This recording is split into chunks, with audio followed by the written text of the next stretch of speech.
Hey guys, Sam from BallerBBQ here, and this week I'm doing a little experiment. I've got two steaks and I'm going to be comparing the reverse seared versus a regular seared, or some people call it a front sear. Now I've done a little bit of research on the topic, and it seems to me that barbecue enthusiasts use the reverse seared and chefs in a restaurant will use the regular sear.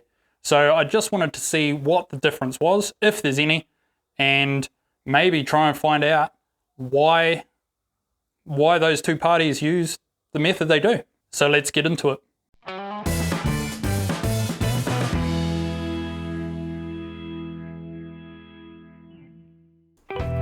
Okay, so here I've got two Scotch fillets. They're about the same size and the same thickness. This one is a little bit smaller, but the same thickness.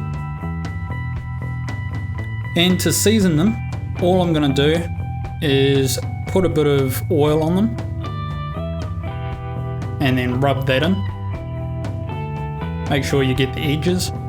This will help the salt, pepper and garlic that we're going to put on next stick. Now I'll just put some cracked pepper on both.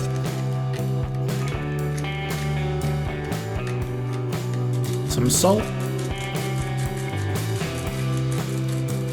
And some garlic powder, and we'll do that the same on both sides,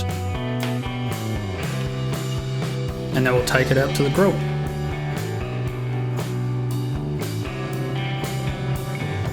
So here I've got the Pit Boss Pellet Grill with the Sear slider open, and you can see those flames shooting up. That gives the steak a really nice hot sear.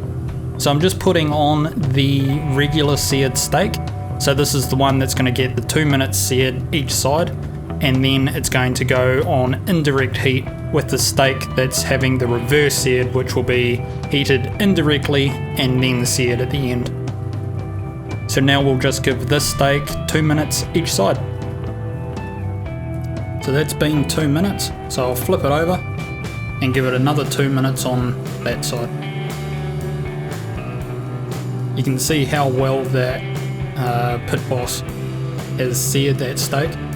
I know on some pellet grills you can't do that, like they just don't have the sliding cover, but the Pit Boss do, and it just makes them so versatile.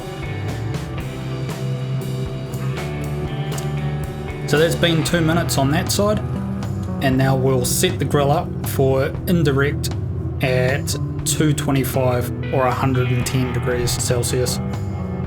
So now the Pit Boss is at 110 or 225 degrees, and I'm just going to put both of these steaks on. That first one that went on there was the reverse seared and the regular seared in the front. Both have the temperature probes to keep an eye on those internal temperatures. So they've been in there for a little while now, and you can see that the reverse seared is coming up to 54 degrees and the reverse seared is coming up to 44 degrees, which is 10 degrees below medium rare, which it will come up to during its final sear. So now both of these steaks have come up to their desired temperatures, so I'll just take them off the grill, and now I'll just set the grill up for searing again by opening that cover, letting the meat be exposed to that fire. Once the grill is nice and hot, I'll put that reverse seared steak on the grill for 2 minutes each side, and that will bring that internal temperature up to 54 degrees or medium rare, and it will have a beautiful sear on the outside. So that's been 2 minutes. I'll flip it over and give it another 2 minutes on that side.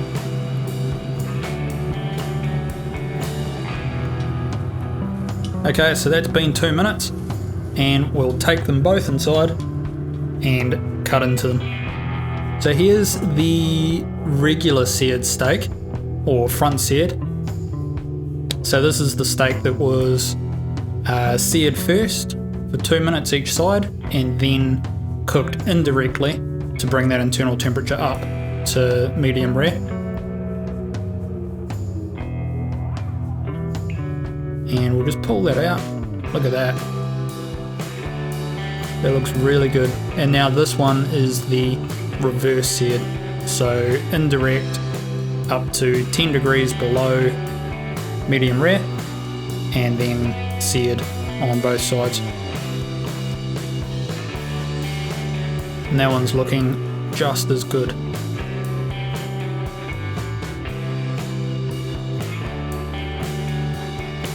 So the steak on the right is the reverse seared, and the steak on the left is the regular seared. And you can see the reverse seared it doesn't quite have that little well done margin around the outside. It is a bit firmer, but the regular seared does have a slight well done margin, but it is perfectly cooked. So to me, there's hardly any difference there. I mean, the taste is what matters. And that regular seared steak tastes absolutely delicious. It just melts in your mouth. So we'll try the reverse seared. And that's just as good. I couldn't tell any difference between them. Alright guys, so there you have it. There's our two steaks, our reverse seared and our regular seared. For me, the difference between the two isn't clear cut enough to say that this steak's better than that steak. But I do like the regular sear, just because I feel that I can, after that 2 minutes each side, I feel I can more accurately judge when the steak's going to be ready. It's internal temperature, rather than bringing the steak up to an internal temperature and then searing it, hoping that by the time it's finished searing, it's going to be at that required temperature, if that makes any sense. I hope the video has been informative and you've learnt something from it. If you have, give the video a like, subscribe and share, and we'll see you again next time.